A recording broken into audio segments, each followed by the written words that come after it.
Welcome to the program. My name is Sharon Momanyi. Our sign language interpreter tonight is Maresha Awiti. We begin with what appears to be a grand punishment meted on Mombasa Governor Ali Hassan Joho and Kilifi Governor Amason Kingi for openly criticizing the president during the coastal tour, just hours after the two governors told off Uhuru Kenyatta over development projects in the two counties. Security officers attached to Joho and Kingi have been withdrawn, and their allies have reacted with shock and anger. KTN's Francis Ontomwa reports on the second such punishment in just under 1 year. But this report we shall have in just a few minutes. So right away we want to move on to the next story, but do stay tuned for that one. And to another controversy now, and both the Kenyan National Union of Teachers and the Kenyan opposition leader Raila Odinga are calling for an inquiry and possibly total recall of KCSE 2016 exam results. NAT maintains that the KCSE exam marking was rushed and candidates were unfairly marked down, resulting in mass failures. Raila Odinga, on his part, is calling for a commission of inquiry to find out why so many 2016 KCSE exam candidates ended up with grades between D and E. Patrick Amimo has more. A report by the Kenya National Union of Teachers titled "Our Quick Analysis of KCSE 2016, The Glaring Shortcomings," wants a thorough and comprehensive audit to be carried out on the whole handling, administration, marking and processing of KCPE and KCSE examinations. The Teachers Union wants KCSE results recalled for moderation in order to ensure credible grades of all the 2016 KCSE examination candidates, claiming the marking scheme was made deliberately for the students to fail. The grading system, I fully support NAT, but not marking. Okay. Because I believe marking was done in the best way possible. A section of Kenyans responded to KNUT demand to have the exams recalled. So for me, I think NAT is correct. What they're doing is correct.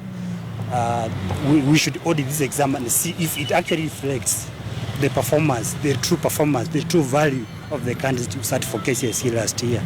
Yeah. No, I don't really think that's necessary, because if the petition is to go through, like that will take a lot of time. It will be like a waste of time. People should just accept, and to the schools where maybe the candidates are sent to, the universities or the high schools, they should that one will reflect their true performance. It might not be perfect, but I don't agree with calling an audit, because what Matiang'i actually did, he curbed the cheating which was there at the schools, and maybe the corruption which was at the NEC, Kenya National Examination Council. There's no need for it to recall. Let it be just bygone. Then 2017 we can see the results of 2017. We see the results from the previous one, we compare. According to the KNUT report, the step of normalizing grades was skipped and that raw marks were used to grade candidates. The union also says the exams were hurriedly marked and released without cross-checking. The Teachers Union also says marking was done with predetermined marks. The union expressed concern that over 300,000 students who got D, D- and E grades will have their lives condemned for no good reason unless a comprehensive audit is done.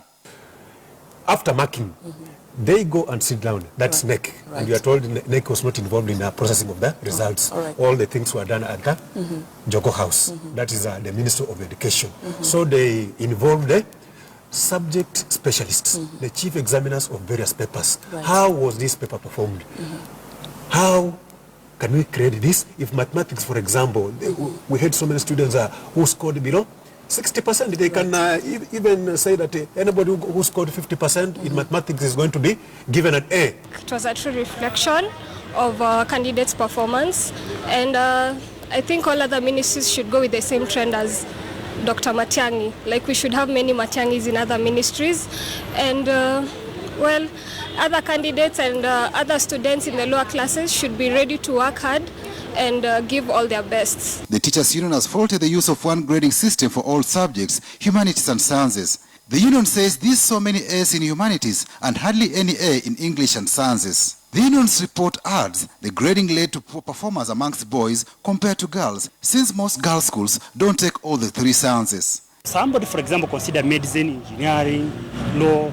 Those are heavy courses, big courses that we have to score A+. So students work so hard for them to actually attain the marks that's required for you to join those heavy courses.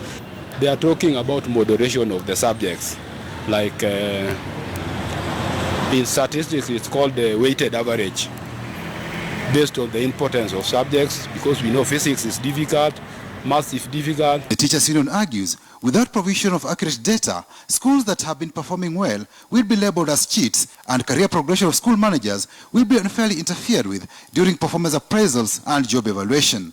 Patrick Amimo, KTN News.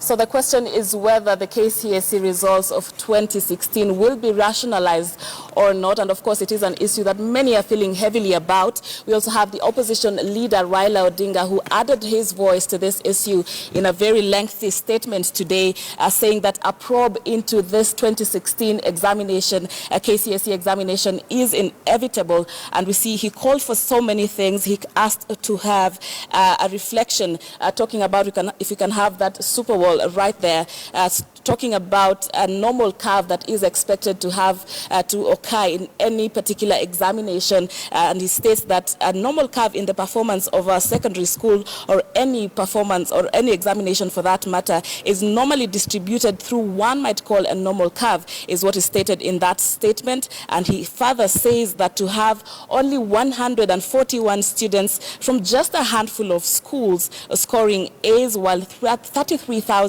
and above scoring E's is abnormal, is a statement by the opposition leader. He also says that perpetrators of cheating really, and this effort that we saw in this particular exam was supposed to curb corruption in the examination system, but he actually says that he does not see any prosecution taking place for perpetrators of corruption and examination cheating in the examination system. So just calling to see this happening, and also saying that the bulk of the A's from that were realized in the 2016 KCSE were from Nairobi and Kiambu counties, thus stating that if this is the case, does this then mean that in the past that other schools who got as many A's were a result of cheating? Further asking that if this is the case, then that deeper investigations must be taken to ensure that the quality of teaching is spread fairly across the country. So just a statement there by Raila Odinga, who then finishes by calling for two specific calls in this statement. First one stating that a commission of inquiry must be formed to audit the 2016 KCSE examination results. The second demand he has made in the statement is that disciplinary action must be taken against those who are culpable in perpetrating this mass failure. Let's go back to Coast now with that controversy that is brewing from that region and what appears to be a grand punishment meted on Mombasa Governor Ali Hassan Joho and Kilifi Governor Amason Kingi for openly criticizing the president during the coastal tour, just hours after the two governors told off Uhuru Kenyatta over development projects in the two counties. Security officers attached to Joho and Kingi have been withdrawn, and their allies have been reacting with shock and anger. KTN's Francis Ontomwa reports on the second such punishment in just under 1 year.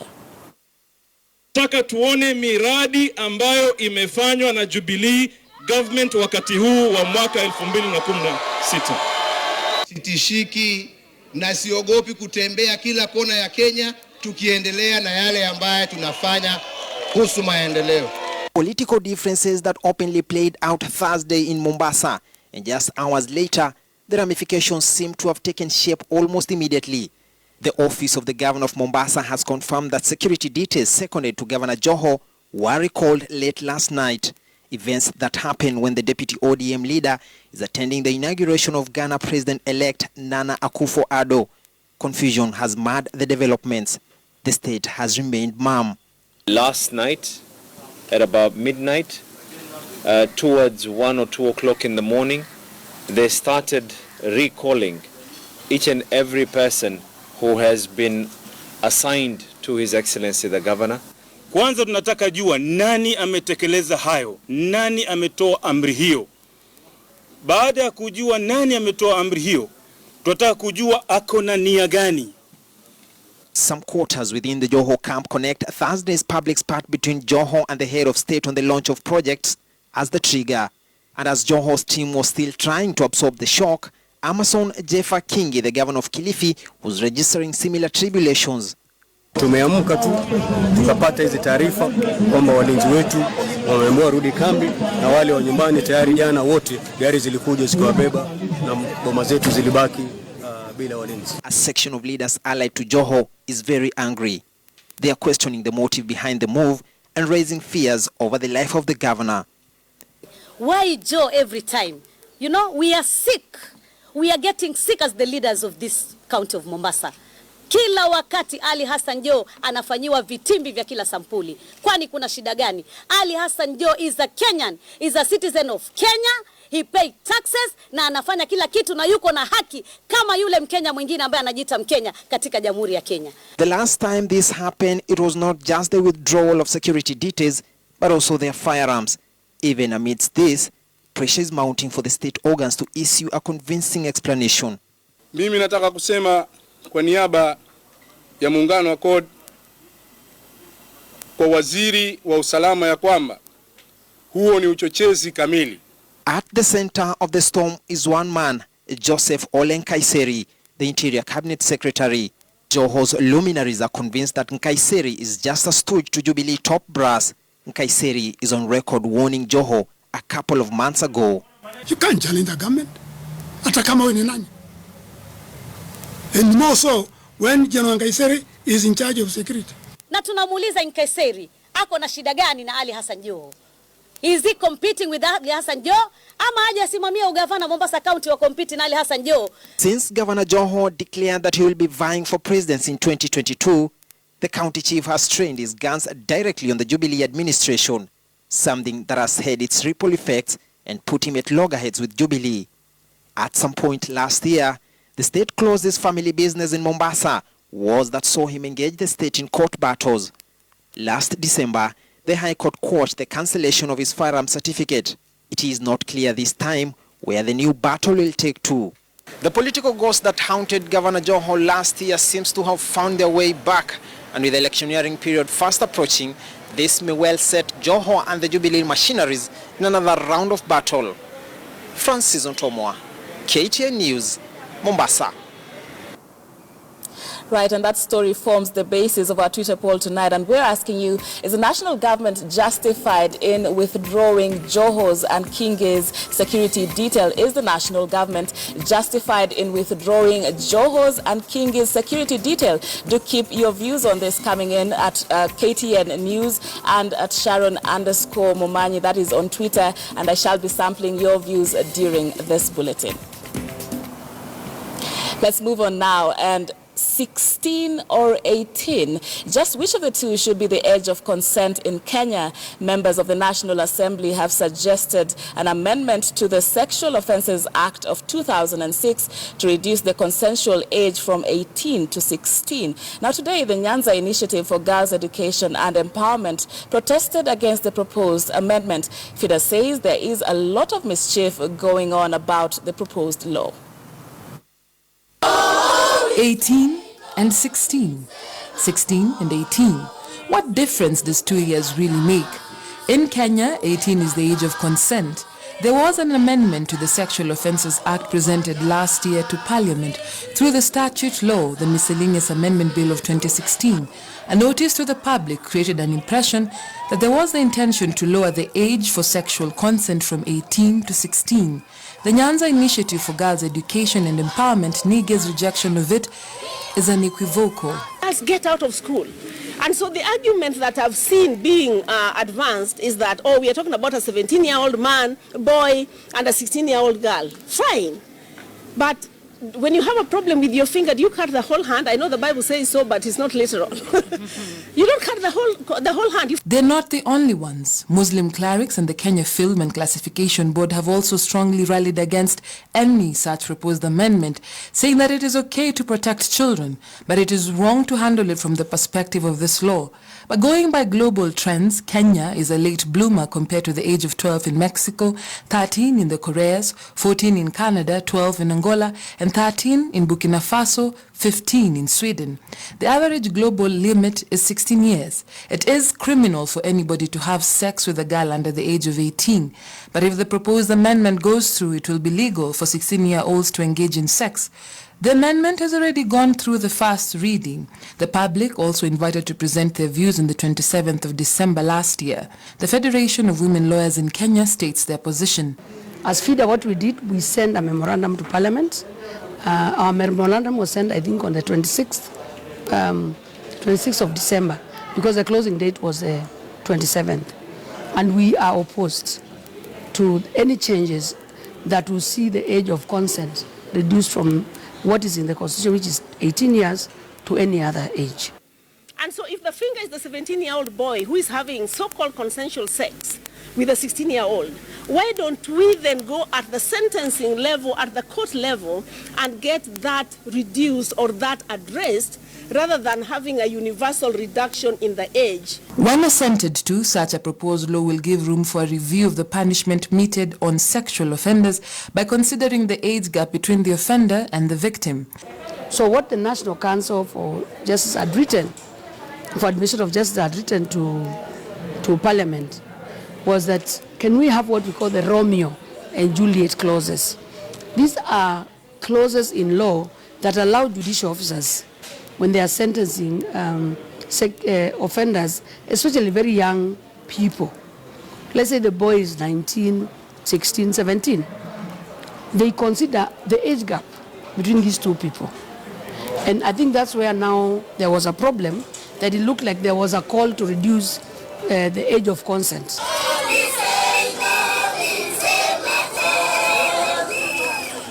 Latest data from the Kenya Domestic Health and Demographic Survey, however, shows that adolescents aged between 10 and 19 are not as innocent as many may believe. By age 15, 12% of girls have already engaged in sex, while 22% of boys have done the same. 13,000 Kenyan girls drop out of school annually due to unintended and early pregnancy, compounded with institutionalized early marriage, sponsor culture mentality, defilement offenses. Such a proposed amendment pokes at a small part of a larger problem. You send out a notice, no bill. So what are we commenting on? The notice. The notice is not a bill. The mischief was in the notice from Parliament.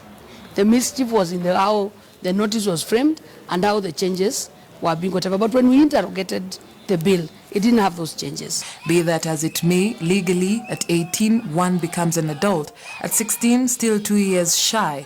Black and white. Unlike the grey patch, this amendment, whose progress Parliament will determine.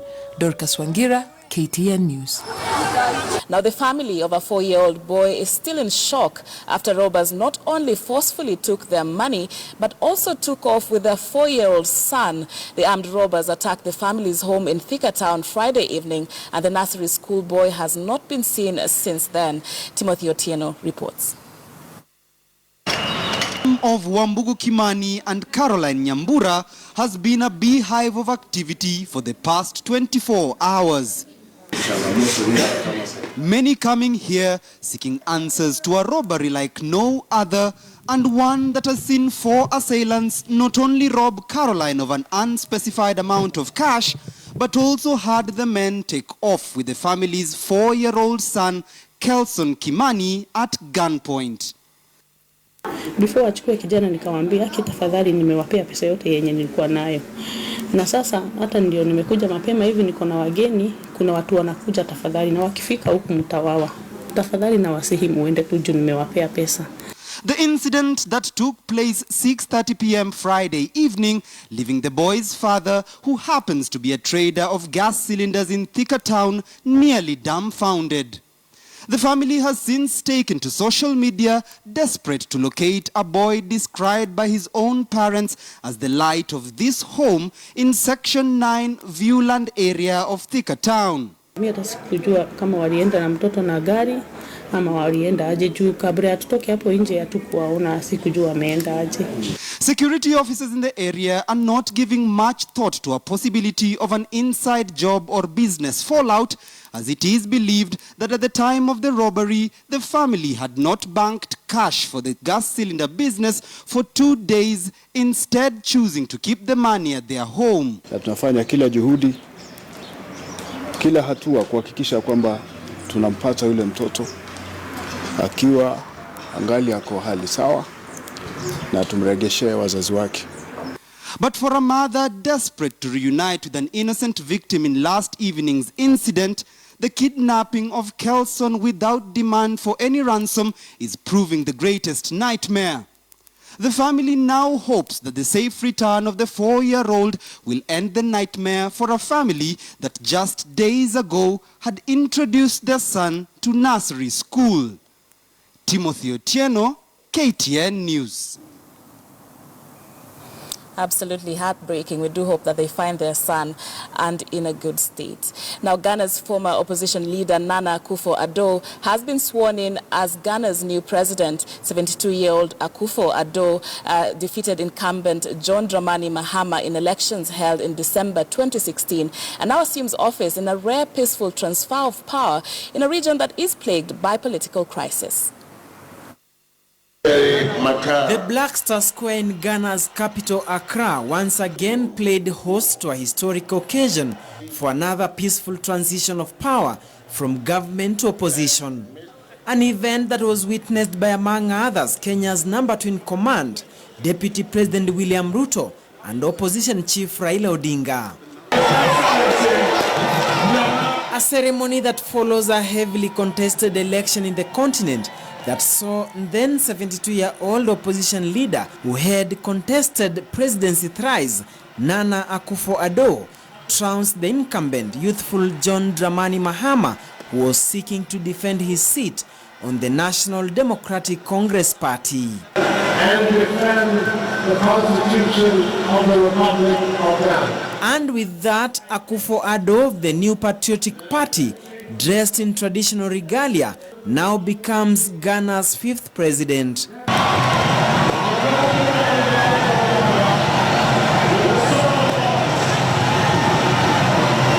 At the Black Square, hundreds of Ghanaians, also draped in traditional kente garments, keenly followed the events in jubilation. But even as he takes charge as the new sheriff in town, he has his in tray full already. It is not clear how the new Ghanaian chief will be able to cut taxes and still stick to an IMF austerity plan that was a condition of a $918 million bailout. Ghana expects her economic growth will return to above 8% in 2017 as new oil and gas fields from Talo and ENI come on tap.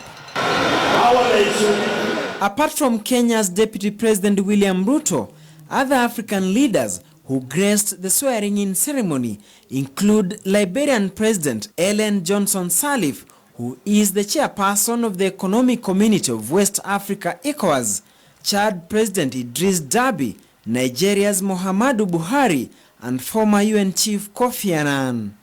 Duncan Hemba, KTN.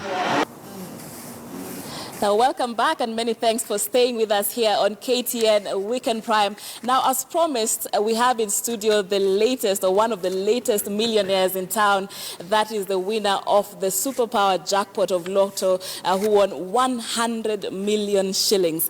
Geoffrey Kungu is his name. Karibu sana.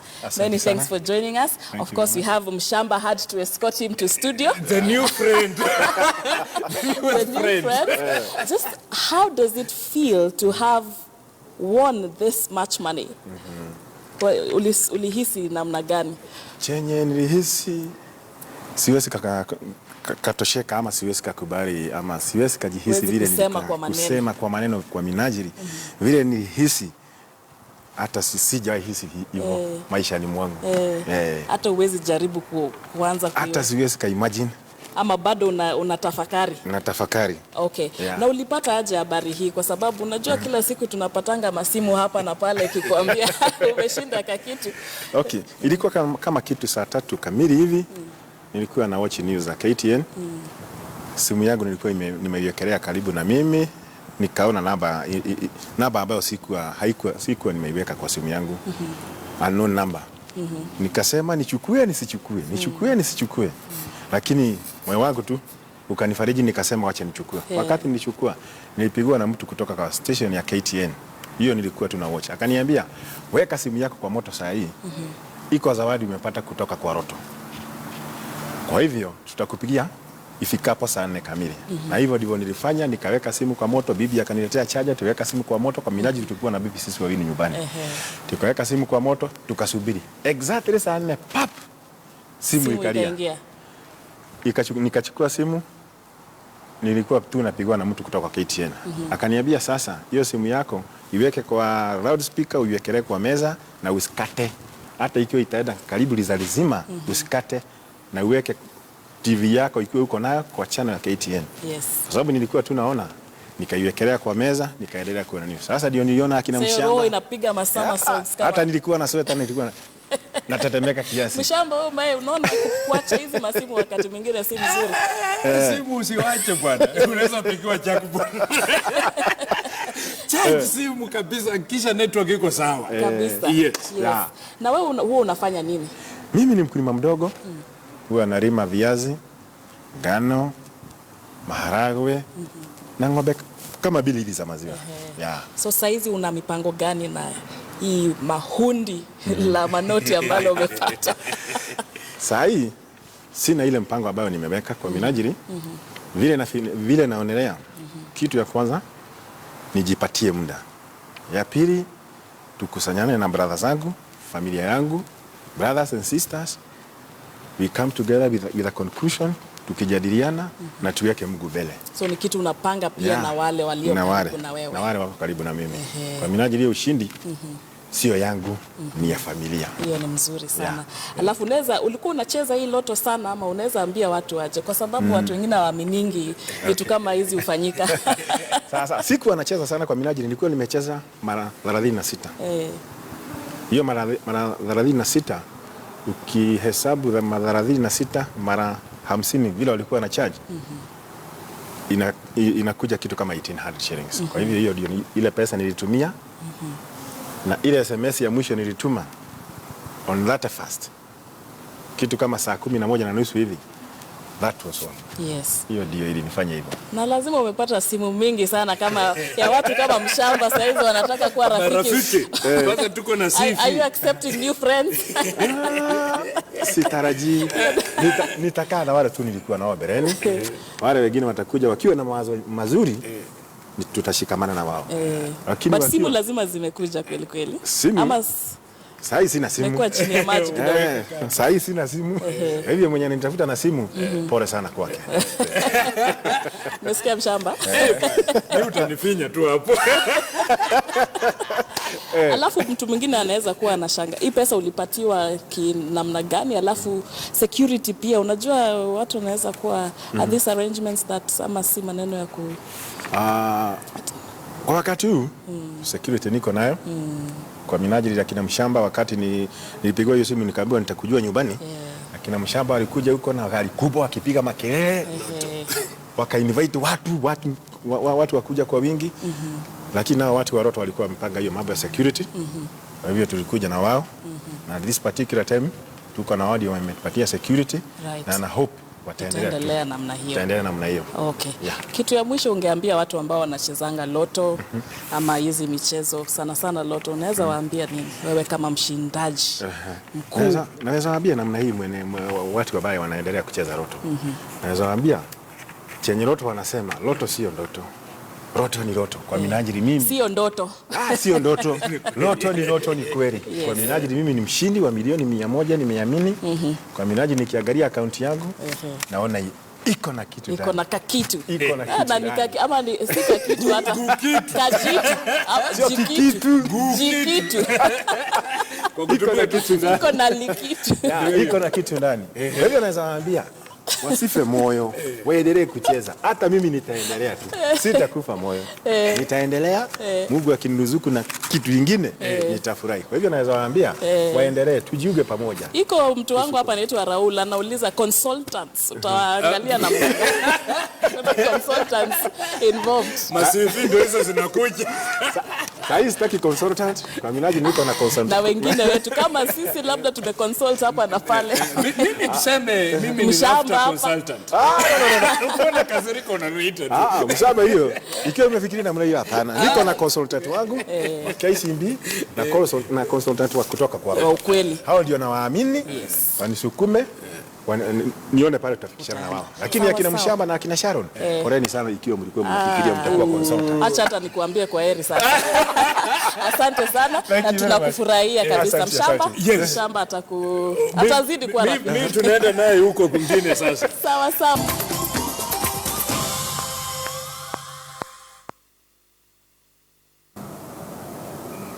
Right, let's take some sports news now. And Sliders Hockey Club began her African Club Championship title search on a winning note, defeating Uganda's Weatherhead 6-3 in one of the opening matches. In another match, Ghana's Ghana Revenue Authority cruised to an 11-0 win over Wananchi. Robinson Okenye reports. The African Hockey Club Championship kicked off in Nairobi City Park Stadium with a number of teams keen to make an impressive start to the championships. Sliders were the first local side to take to the pitch as they faced Uganda's Weatherhead in the third match of the day. It did not take the Kenyan side time to break the deadlock as Okumu Jili sounded the boards first before Bongo Elizabeth doubled the lead.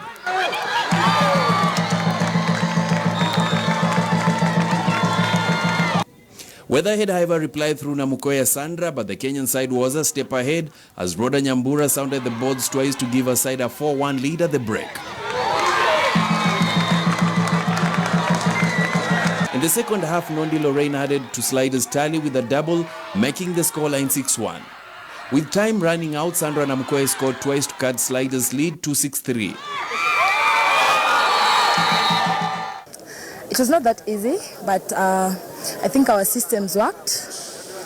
I think it was hard input from everyone. And the opponent side was also good, so it's just good luck for us. It was a bit challenging, but I think we had made up our minds to take it one step at a time, because I believe every team that has come here has come with its own capacity. In another match of the day, Ghana Revenue Authority sent a warning to our opponents with an 11-0 win over Wananchi. Opoku Elizabeth, Addison Fardawa and Owosu Safua scored a brace each in the Ghanaian side's demolition of our opponents.